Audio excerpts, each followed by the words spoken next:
Hello दोस्तों, स्वागत है आपका हमारे इस प्लेटफॉर्म पर।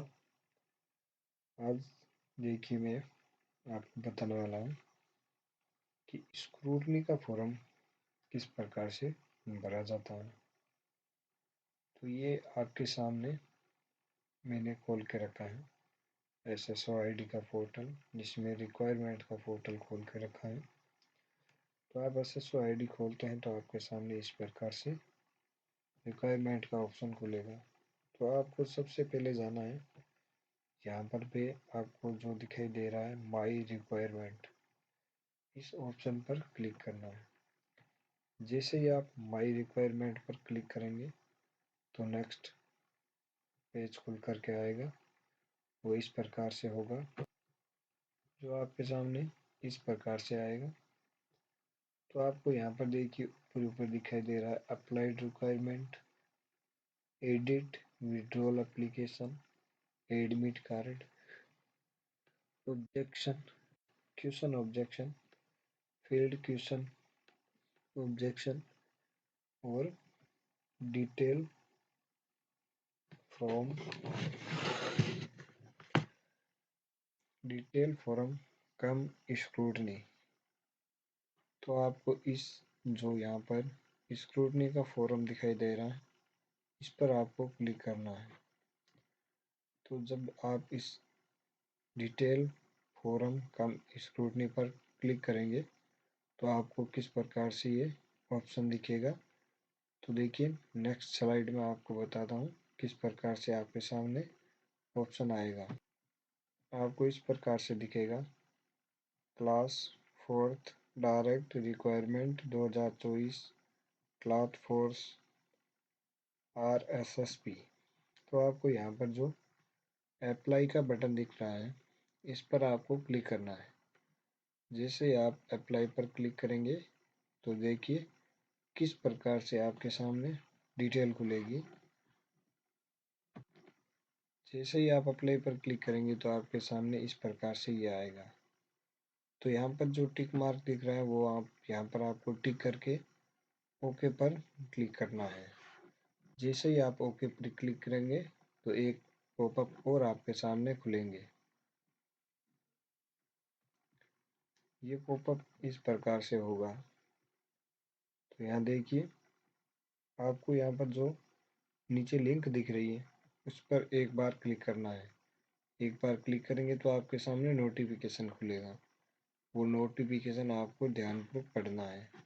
पढ़ने के बाद यहाँ पर ये I have read and understanding the information, इस पर आपको क्लिक करके ओके करते ही आपके सामने नेक्स्ट स्लाइड खुल जाएगी। ये पॉपअप हट जाएगा। यहाँ से आपके सामने इस प्रकार से ये खुलेगा।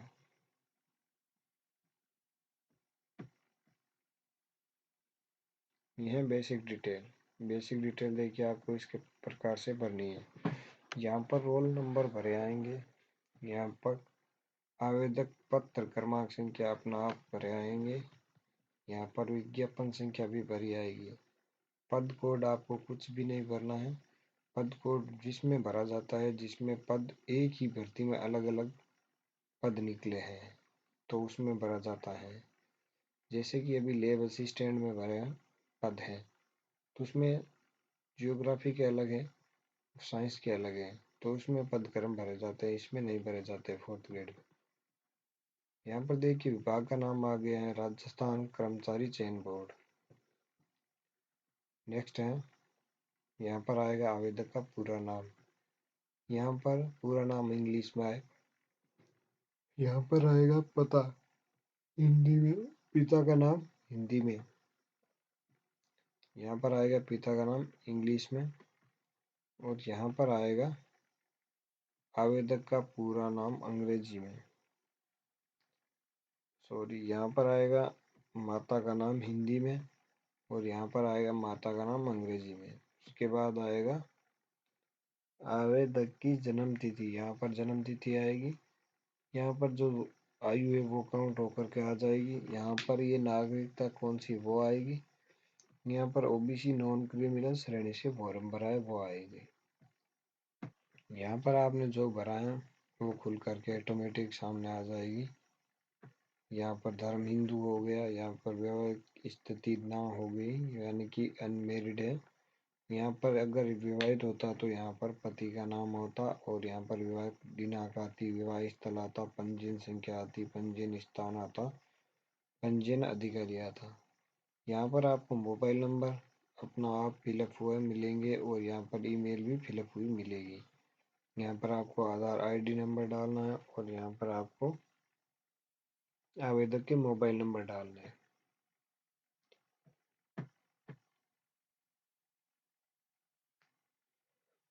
यहाँ पर आपको संतान संबंधी विवरण डालना है। यहाँ पर क्या आप अनुसूचित क्षेत्र के निवासी है, यहाँ पर हाँ या नहीं में डालना है। अनुसूचित क्षेत्र के नहीं है तो नहीं डालना है और हाँ है तो यहाँ डालना है। देखिए नेक्स्ट स्लाइड में यहाँ पर देखिए कुल संतान का विवरण भरना है। अगर आप अनमेरिड हैं तो यहाँ पर कोई संतान का विवरण नहीं भरना है। अगर आप यहाँ पर मैरिड होते हैं तो यहाँ पर बच्चों की संख्या डालनी है और उसके बाद जितने भी बच्चे हैं उनका नाम डालना है, जन्म तिथि डालनी है, जीवित पुत्र पुत्रियों के नाम और जन्म तिथि डालनी है। उसके बाद भूतपूर्व सैनिक हैं तो यहाँ यस करना है, अन्यथा नो करना है। एनसीसी है तो यहाँ करना है। उत्कृष्ट खिलाड़ी हैं या नहीं है, सेवारत कर्मचारी हैं या नहीं है, वो यहाँ पर डिटेल भरनी है। उसके बाद आप यहाँ पर राजस्थान के मूल निवास कहाँ कहाँ का है वो डालना। यहाँ पर मूल निवास आ गया राजस्थान का, जिला बीकानेर है, तहसील या सिटी यहाँ पर नोखा या जो भी आपकी है वो डाल सकते हैं।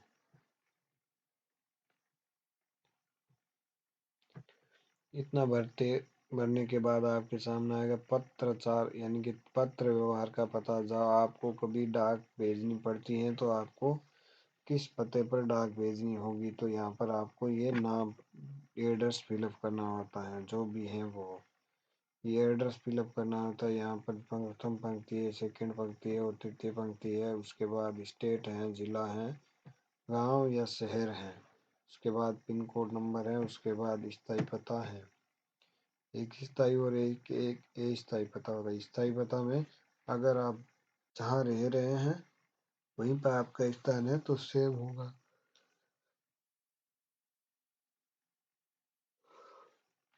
अन्यथा आपका दोनों अलग अलग होंगे। देखिए नेक्स्ट स्लाइड में क्या आता है। यहाँ पर आपको डिटेल भरनी है क्वालिफिकेशन की। क्वालिफिकेशन डिटेल यहाँ पर 10वीं पास आ गई। यहाँ पर आएगा 10वीं पास विद्यालय या बोर्ड का नाम। तो मैंने यहाँ पर मान लो कि BSc से की है यानी कि माध्यमिक शिक्षा बोर्ड से की है तो यहाँ पर BSc आएगा। ऐच्छिक विषय इसमें किसी का नहीं होता तो यहाँ पर आएगा ऑल और अगले बॉक्स में आएगा वर्ष यानी कि आपने किस वर्ष यहाँ पर परीक्षा पास की है। उसके बाद आएगा अनुक्रमांक। अनुक्रमांक आपकी मार्कशीट होती है उसके ऊपर एक कोने में लिखा होता है अनुक्रमांक, वो होते हैं अनुक्रमांक। उसके बाद आपको कैप्चर फैच डिटेल, यहाँ पर फैच डिटेल नहीं होती है।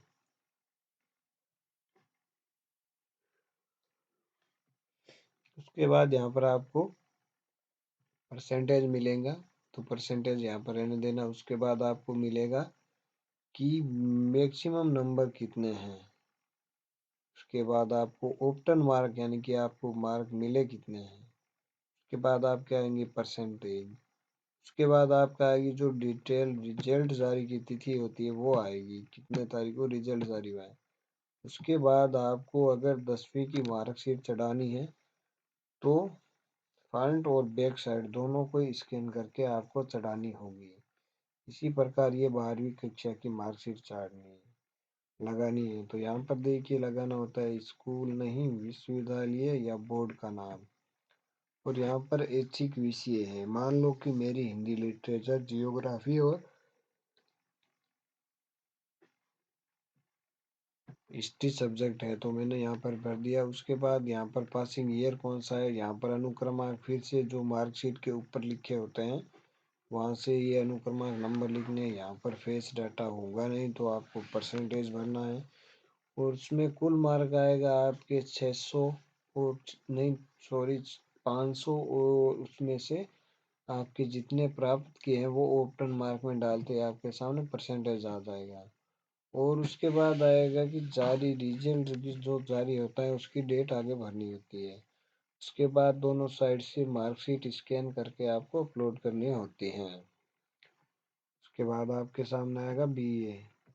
तो बीए में आपके जिस यूनिवर्सिटी से बीए की है उसका नाम लिखना है। जैसे कि मैंने महाराजा गंगा सिंह यूनिवर्सिटी बीकानेर से की है तो यहाँ पर लिख दिया।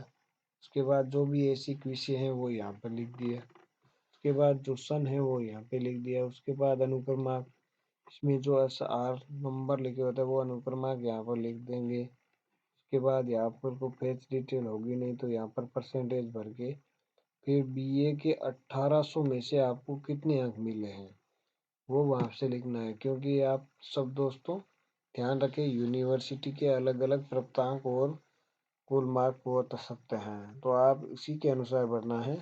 मेरे यहाँ पर महाराजा गंगा सिंह यूनिवर्सिटी के जो बीए के एग्जाम होते थे तो उसमें टोटल 3 सालों के 1800 अंक होते थे, उसमें से जितने आए वो लिखने होते हैं।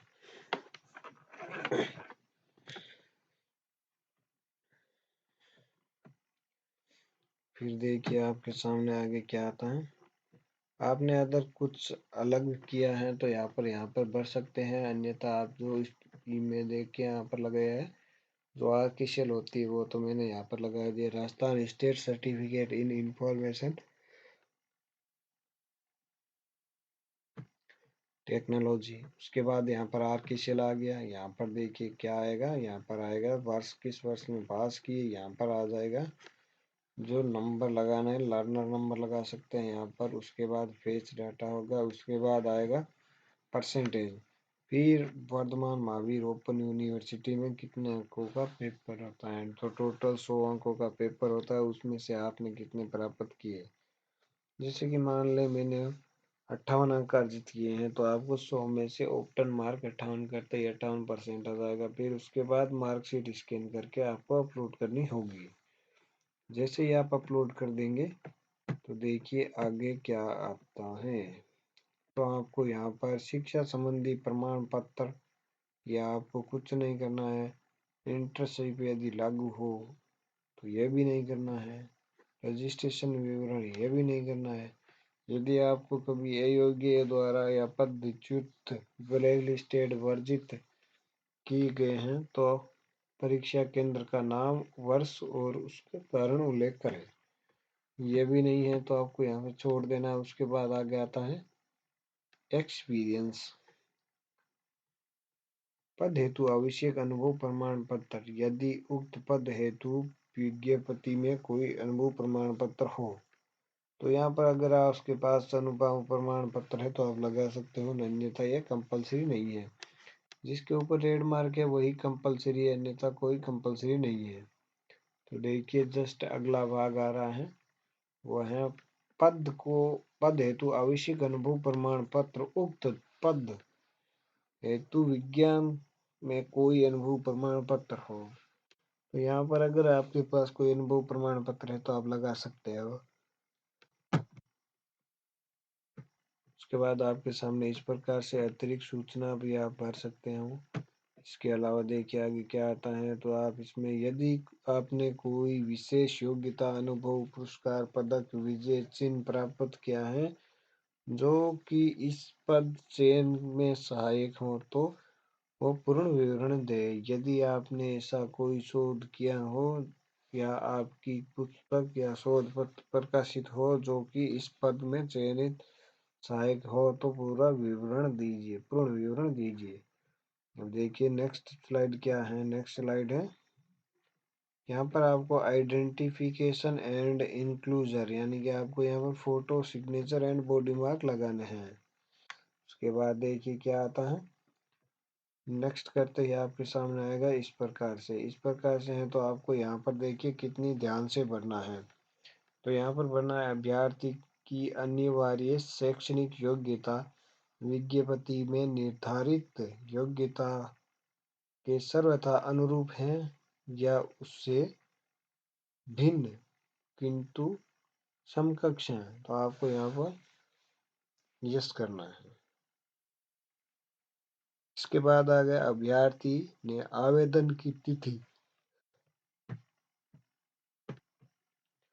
आवेदन की तिथि तक अनिवार्य शैक्षणिक योग्यता प्राप्त कर ली थी या उससे बाद प्राप्त की है। अगर आपने पहले प्राप्त की हो गई थी तो यस करना है, अन्यथा यह आवेदक की अंतिम तिथि के बाद वाला ऑप्शन प्राप्त टिक करना है।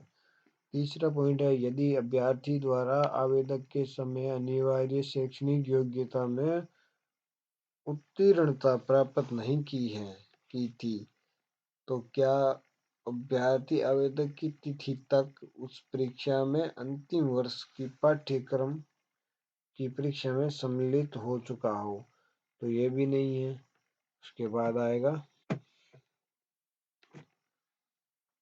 कि अभ्यर्थी द्वारा अनिवार्य शैक्षणिक योग्यता आयोग की इस परीक्षा की तिथि तक उत्तीर्ण कर ली गई और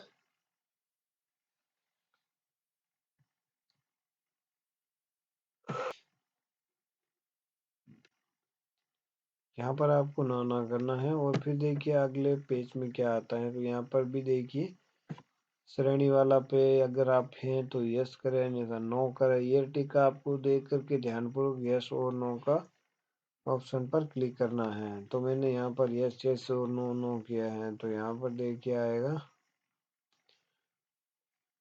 टीएसपी एरिया निवासी संबंधित हैं, यानी कि जो आदिवासी क्षेत्र है उससे संबंधित है, तो यस करना है, अन्यथा नो करना है। और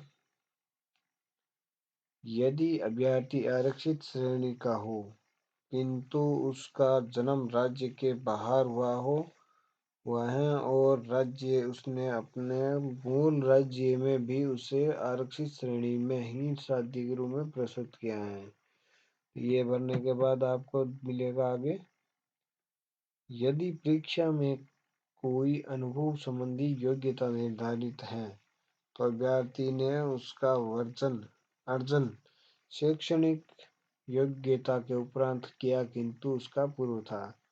यहाँ पर यस नो यस वाला आप ध्यानपूर्वक पढ़ करके करना होगा आपको। अब देखिए नेक्स्ट में भी यही है, ये आपको एकदम अच्छी तरीके से पढ़ करके फिर भरना है। तो इसमें आएगा, यदि परीक्षा में कोई अनुभव संबंधी योग्यता निर्धारित है तो अभ्यर्थी ने उसका अर्जन शैक्षणिक योग्यता के उपरांत किया है या उससे पूर्व शैक्षणिक योग्यता के उपरांत किया है। उसके बाद आएगा, यदि अनुभव योग्यता संबंधी निर्धारित है तो अभ्यर्थी ने उसका अर्जन आदेश की अंतिम तिथि के उपरांत किया है या नहीं। तो यहाँ पर आएगा आवेदन की अंतिम तिथि से पूर्व है। अगला है, क्या अनुभव संबंधी योग्यता विज्ञप्ति में निर्धारित योग्यता शर्त है अनुरूप है या उससे अलग है, तो शर्त है अनुरूप आएगा। उसके बाद आपके सामने आएगा अभ्यर्थी की विज्ञप्ति में निर्धारित तिथि आयु क्या है। और जो आप विद्यार्थी जो फॉर्म भरा था उस समय आपकी उम्र कितनी थी, तो वो यहाँ पर आएगी। उसके बाद है, विज्ञप्ति के अनुसार निर्धारित तिथियों की आयु सीमा कितनी है, तो ये आएगा 18 और 40। उसके बाद देखिए नेक्स्ट क्या है, नेक्स्ट है आपको अगर 5 नंबर की छूट चाहिए, यानी कि आपकी उम्र निकल गई है और आपको कुछ भी हो आपको टाइम और चाहिए, तो यहाँ पर आपको टिक करके कारण दे करके आप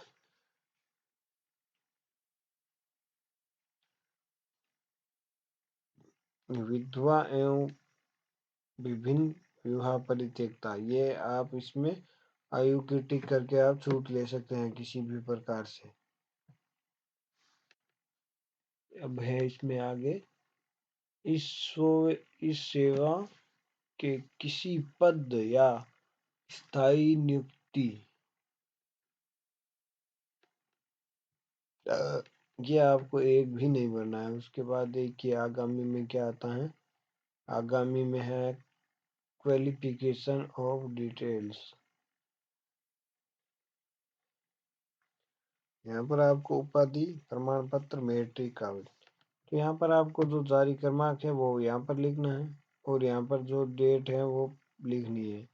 उसके बाद यहाँ पर संलग्न संख्या यानी कि आधार मार्कशीट है 10th क्लास की, वो कितने बार में इसके किए मतलब कितने पेज हैं, तो यहाँ पर आपको 2 पेज करने होंगे क्योंकि मार्कशीट आगे और पीछे दोनों साइड से स्कैन करके लगानी होती हैं। तो जस्ट अगला पर्सन है, अगले में देखिए यह है उपाधि प्रमाण पत्र और सीनियर सेकेंडरी स्कूल शैक्षणिक इंटर, यह तो आपको जो यहाँ पर जारी क्रमांक है वो, और यहाँ पर लिखना है आपको जो रिजल्ट जारी हुआ था वो दी, और यहाँ पर संलग्न संख्याएं कितनी संलग्न की हैं। उसके बाद आएगा जाति प्रमाण पत्र या बीए बीएससी आदि के लिए, तो यहाँ पर आप बीए बीएससी बीएड हैं तो आप यहाँ पर लिख सकते हैं उपाधि प्रमाण पत्र आदि।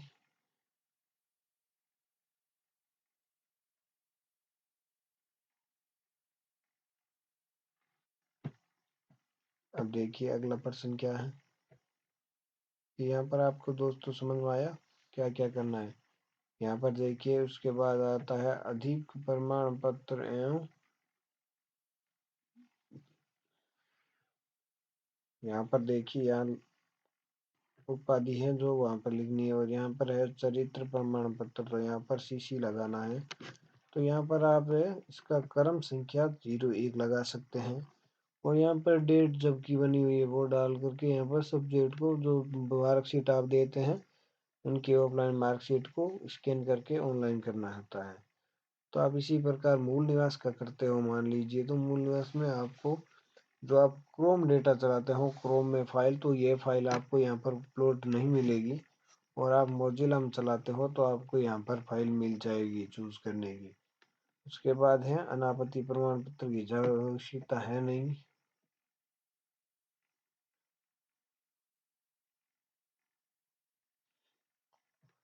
उसके बाद जो भी रेड मार्क है वो भरना जरूरी है, तो ये पर आ रहा है अटेस्टेशन फॉरम, अटेस्टेशन फॉरम, तो यहाँ पर आपको जो तारीख है वो लिखनी है,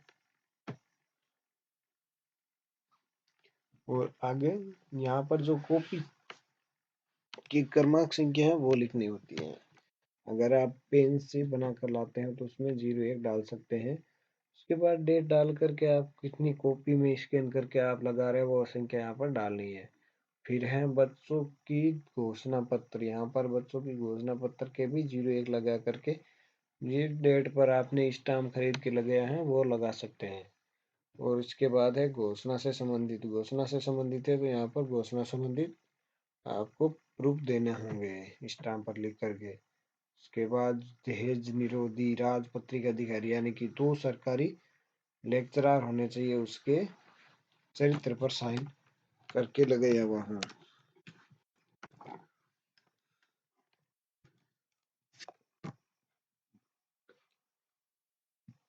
उसके बाद है अंतिम संस्था द्वारा जारी प्रमाण पत्र, तो यहाँ पर आपको ये जरूरी नहीं है कि आपने कहाँ पर से जो लास्ट ईयर की थी वहां से चरित्र मिले।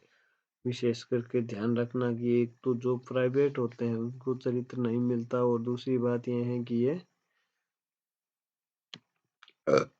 दो को अलग अलग इसमें जो क्वालिफिकेशन आपने जो फॉर्म भरते समय दी है उसी के अनुसार आप फॉर्म भर सकते हैं। तो ये फॉर्म भरने के बाद आपके सामने आएगा ये एड्रेस, परमानेंट एड्रेस क्या है और ये स्थायी एड्रेस क्या है। ये एड्रेस भरना है। एड्रेस भरने के बाद आपके सामने क्या आएगा, उसके बाद आएगा आप ये पिन कोड नंबर और फोन नंबर, ये दोनों लिखने जरूरी है। उसके बाद है इफ ओरिजिनली 3 यानी resident of Pakistan Bangladesh SRSR still Stewart East Pakistan, the address in the country and the date migration in bottom, ये भी आपको कुछ भी नहीं लगाना है। उसके बाद यहाँ पर आया है ये भी आपको नहीं भरना होता है। उसके बाद नीचे देखिए ये आया है ये आपको यहाँ पर पिताजी का नाम डालना है। यहाँ पर इंडियन यानी कि आप भारतीय हो तो यहाँ पर इंडियन डालना है। उसके बाद यहाँ पर आपको डेट ऑफ बर्थ यानी गांव डालना है, कहाँ पर पैदा हुआ है वो डालना है। उसके बाद ऑक्यूपेशन यानी कि पेशेवर, तो आप किस प्रकार से काम करते हैं तो आपको लिखना है यहाँ पर फार्म। उसके बाद है parents post address, postal address यानी कि जो पोस्ट आती है उसके लिए क्या एड्रेस चाहिए, तो उसको आपको यहाँ पर जो आधार कार्ड में बैक साइड में वो देख करके आप लिख सकते हो।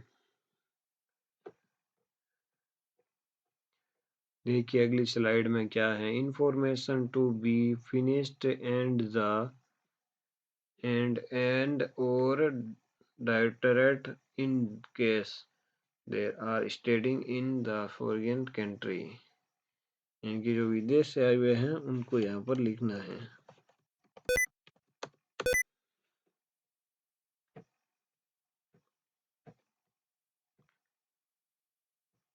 ये देखिए आगे आ रहा है।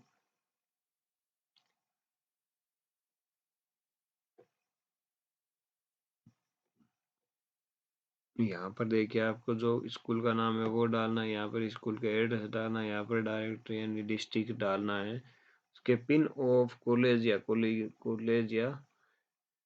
स्कूल या कॉलेज, तो यहाँ पर आपको यहाँ पे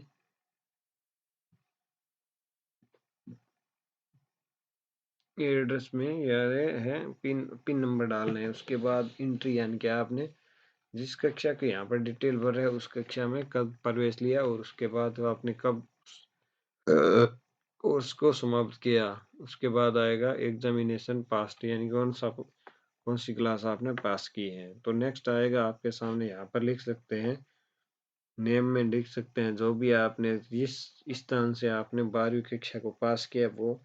उसके बाद यहाँ का जो एड्रेस है वो डालना है। उसके बाद डिस्ट्रिक्ट ऑफ स्कूल यानी जिस जिले में स्कूल है वो यहाँ पर जिस जो जिला डालना है। उसके बाद pin of the school college यानी कि आप स्कूल या कॉलेज में पिन अप किया है आपके लिए।